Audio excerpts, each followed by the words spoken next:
شبها باید کجا میگذشت؟ وقتی که یک زنی عرب نالش دارد شعر گفته است. معنای شعر همین است که خداوند اگر از خودت نمیترسیدم یک جوانم می آوردم کلاوار نمی جنبید. همسرم در سفره، شوهرم در سفره.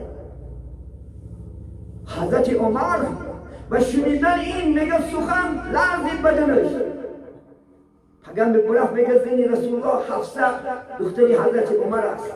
عمر خسری محمد صلی الله علیه و سلم است. گفت حفصه اینجا بیا. گفت دخترم حق گفت. همین زن گفت به شوهر چقدر طاقت میکنه؟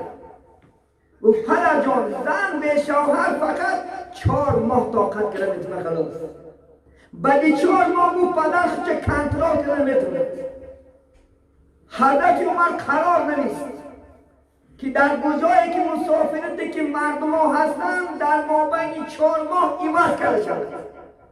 چه سعادت است که کارهای بیرون است شهر است گفت باید در 4 ماه اومدن همسرش که دیگه خبر گرفته بعد با چکا کند سفر کند. امروز شما چه سفر کنید؟ یک سوال دیگه کنید 4 ماه هست. امروز خداخواه 4 سال گوش نزده 5 سال گوش نزده یا نمید 10 سال نمادگی آدم باید 15 سال نمادگی آدم باید کنی که حقوق الله کنی حقوق الله کنی تو پول گفته خداخواه انشاءالله زن در کار نیست. پول گفته پدر در کار نیست. پول گفته مادر در کار نیست. من عمر عادی نیست. ارنیا تشکیل کنگی ارنیا حضرت عمر است. موسیقی دارن نفقه دادن حضرت عمر است تا که خار نشود. شکر که همین جاری کرده الا پدر تمونیم در دریا میپرده. مسخانهایش نزد که از چی پیسه پدر جنگ دارد. به ناموسی ها بینه. مباد اگر پیسهش نتید خداخواه به درکار نشون میبریم میپرده میبریم شد خداخواه به پدر به کسخانان نمیسپرش. شدست است منم. شهران به اصلاح شدست است. جاری شدست است. باید ایماندار آدم انشاءالله خداخواهد پدرش خداخواه در تای سرش گفته گردد. پدر خوب شود خوببانی کن. یا نمید. عرفیت میگه اگر خوب شود خوببانیش میگه تا که جنت رای انشاءالله خداخواهد. من امروز بیچاره زنها حقوقش پایمال.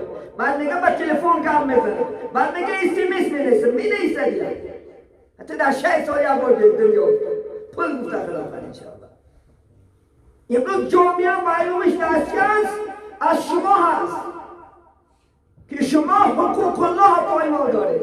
حقوق الله پایمال دارید که زن برای شما امانت است. ندانی امانت از یک کسی یک پول میگیری خداخواه دلار میگیری چیلا میگیری یا یک ماشین میگه تا من اومدن از یک جا خانه امانت بستد هر روز خبرش میگیری یا نمی هر روز میگوی بچه کار که با خدش نکشند یکان چیز نشه و میترسی.